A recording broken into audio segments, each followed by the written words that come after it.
Hey everyone, welcome back to the LBP speedrunning guide. Today we're going to be doing Serpent Shrine. This can be a decently hard level for a lot of people. It even has a pretty significant skip in it. We'll start by moving forward a layer to do a dialogue jump. Pull the lever and run to the right to beat the stairs before they come out. Get past the next 3 snakes when they aren't in the way. Now before you jump onto this bouncy platform, you have to hesitate for a second or so. If you jump onto it straight away, there's a pretty good chance that you'll be killed by this snake. If you do go early though, you can move left to avoid it. There's going to be quite a few of these bouncy platforms throughout the level. Something important to know about them is that they'll consistently give you a good bounce if you walk onto them instead of jumping.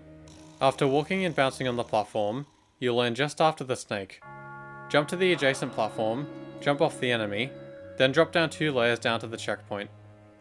Walk onto the next bouncy platform, and go past when the snake is out of the way. Swing across and get to the checkpoint. There's a cycle skip here where you can hop into the passage that the snake travels down, then do a jump as it's about to hit you. Sometimes you'll get boosted down, and you can go to the next checkpoint. This is pretty risky though, so you should just do it as intended and wait for the snake. Traverse up the next 3 platforms. Either direction is fine. Then walk past the enemy and across the bridge to jump over this gap before the snake comes. Most of the serpents in this level are connected to player sensors, so if you know that your movement has been fine up until this point, you usually don't have to worry about them appearing unexpectedly.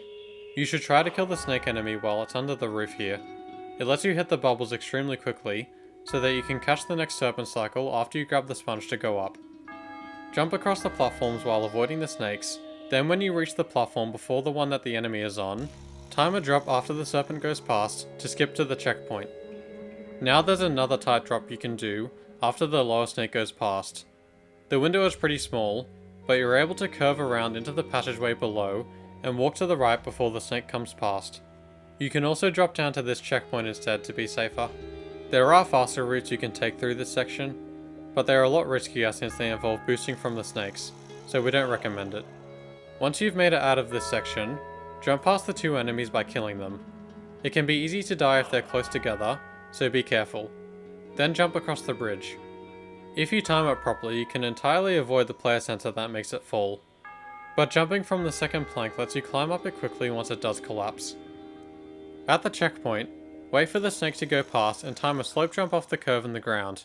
By doing some bunny hopping, you can make it all the way to the next checkpoint before the snake comes back through again. If you aren't going to make it though, you should grab one of the sponges to avoid dying. Do the exact same thing for the next checkpoint, where you can actually get so much speed from the drop that you clear the next gap without grabbing the sponge. But if not, and you can still beat the snake, just grab and swing from it.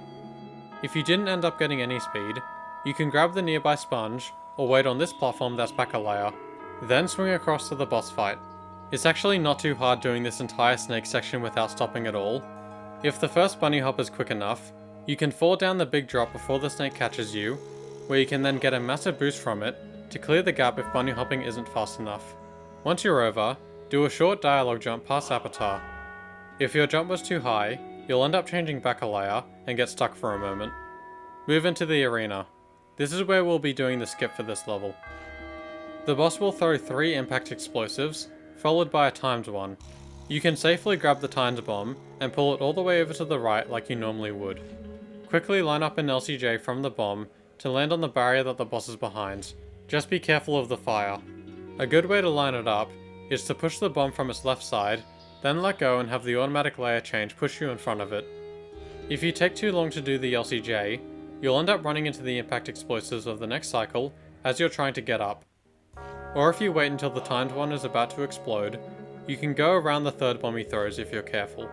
Once you're on top and he's throwing the impact explosives again, time a jump in between throws to land on top of his hat. Then jump off and land on the second bomb in his back. Grab onto the left corner of it to not fall off. As the boss is rising back up to throw another timed explosive, run to the right and jump off the bomb as it's about to reach the top. This will put you on top of the platform that the lights are above. You can now jump onto the roof, change to the back layer, jump off and land in Uncle Jalapeno's car. Doing a full jump can sometimes land you in a bad spot, so it's good to do a short hop instead, or jump from earlier. Quit to the pod once you're in range of the scoreboard, and you'll be done with the canyons. There's just a couple more things to know about the boss fight. It's very easy to time the jump from the bomb wrong and fall down into the second part of the fight, where it might be a good idea just to hold to retry to get back to the left, since you're almost completely stuck here. There is a way to get out of it, which is good to know about though.